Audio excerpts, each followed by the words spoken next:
اعوذ باللہ من الشیطان الرجیم بسم اللہ الرحمن الرحیم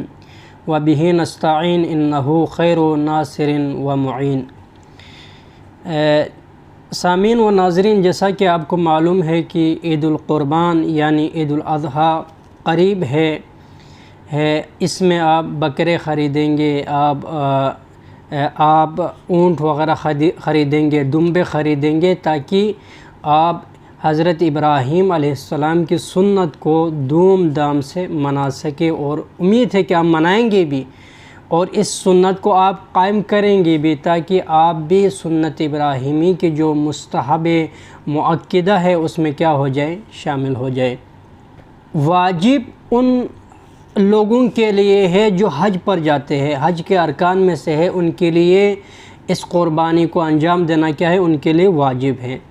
اور مستحب کن لوگوں کے لیے جو حج پر نہیں جا سکتے، وہ اپنے گاؤں میں مثلا پاک و ہند میں مثلا ایرانی اس طرح کر کے، اور دوسرے جو حج پر نہیں جا سکتے ان پر سنت مؤکدہ ہے، یعنی تاکید کے ساتھ کہا گیا ہے کہ آپ قربانی کریں اور سنت ابراہیمی کو بجا لائیں۔ اب ہم نے دیکھنا یہ ہے کہ حضرت محمد مصطفیٰ صلی اللہ علیہ وآلہ وسلم کو خدا نے خود کہا ہے قربانی کر لے، قربانی کیا کریں۔ مثلا سورہ کوثر میں آپ پڑھ لیں، اس میں خداوند عالم ارشاد فرماتا ہے کہ فَصَلِّ لِرَبِّكَ وَانْحَرْ۔ اس آیت میں خداوند عالم نے اپنے حبیب سے ارشاد فرمایا، اے میرا حبیب، نماز پڑھو اور قربانی کیا کرو اور قربانی دے دو۔ اس آیت میں خداوند عالم نے حضرت محمد سے ارشاد فرمایا، قربانی کا بھی، قربانی دینے کا بھی حکم فرمایا، اور ساتھ ہی ساتھ نماز کا بھی اسی مختصر آیت میں اللہ نے ذکر فرمایا۔ اب آتے ہیں ہم قربانی کے جو لغوی معنی کے اعتبار سے اگر دیکھا جائے تو قربانی لغت میں لغوی اعتبار سے کوئی بھی چیز قرب الہی حاصل کرنے کے لیے کوئی بھی چیز راہ خدا میں دے دینا، اس کو قربانی کہا جاتا ہے۔ مثلا خیرات دے دیا، ٹھیک ہے، صدقات دے دیا، ٹھیک ہے، یہ بھی ایک قسم کی قربانی ہے۔ مثلا دین کے خاطر، مثلا امام حسین علیہ السلام کربلا میں آیا تو اپنے بچوں کو دین کے خاطر قربان کر دیا، یہ بھی قربانی ہے۔ اور اصطلاح میں اگر ہم معنی دیکھا جائے تو اصطلاح میں عید قربان کے دن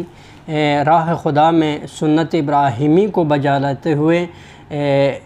جانور کو ذبح کرنا قربانی کہا جاتا ہے اصطلاح میں۔ اب آگے ہم دیکھتے ہیں کہ اب یہ قربانی ہم دیتے ہیں، اب دینے کے بعد اس کا فریضہ کیا ہے، قربانی دینے کے بعد ہم نے کرنا کیا ہے۔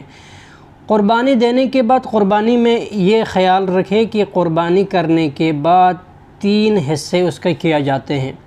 حدیثوں میں بھی ہے، اور یہ آپ فقہ احکامات میں بھی آپ دیکھ لیں تو آپ کو مل جائیں گے۔ اب آگے ہم نے یہ دیکھنا ہے کہ قربانی دینے کے فائدہ کیا ہے، اور قربانی کے جو ہم قربانی کرتے ہیں اس کے حصے جو کتنے بنائیں گے، اور اسی قربانی کے ساتھ اللہ کو اس قربانی سے کیا پہنچیں گے۔ ہم نے یہ بھی ڈسکس کرنا ہے تاکہ یہ بھی شبہہ ختم ہو جائے، تاکہ کھول کر واضح ہو جائے کہ اللہ کو کیا پہنچیں گے، اس کے حصے کیا ہیں اور اس کا فائدہ کیا ہے۔ سب سے پہلا فائدہ یہ ہے کہ نیازمند لوگوں کی مدد ہو جائیں گے۔ مثلا حضرت محمد نے ارشاد فرمایا کہ خداوند عالم نے قربانی کی جو حیوان کو ذبح کرنا اس وجہ سے واجب قرار دیا ہے، یا سنت مؤکدہ اس وجہ سے قرار دیا ہے تاکہ نیازمند لوگ، نادر لوگ اس سے استفادہ کر سکیں۔ اور اسی وجہ سے یہی حکم ہے کہ اگر بکرا اگر ذبح کرنا ہو، اگر اونٹ اگر ذبح کرے، اگر دمبا ذبح کرے تو تھوڑا سا کیا ہو، تازہ ہو اور موٹا ہو، بیمار نہ ہو، یہ انہی کی شرائط میں سے ہے، تاکہ تازہ ہو، سب کو آپ تقسیم کرنا چاہیں، صحیح معنوں میں تقسیم ہو پائے۔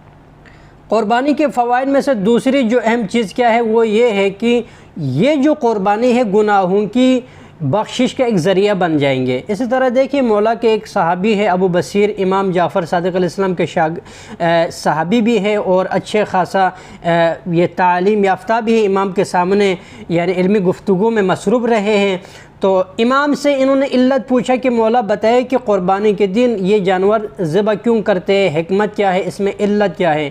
تو امام نے فرمایا کہ جو بھی شخص اس عید قربان کے دن جانور کو ذبح کریں گے تو خون کا قطرہ جو ہے زمین پر ٹپکتا ہے تو خداوند عالم اس قربانی کرنے والے کی جتنے بھی گناہان کبیرہ و صغیرہ ہے معاف کر دیں گے۔ دیکھیے یہ امام نے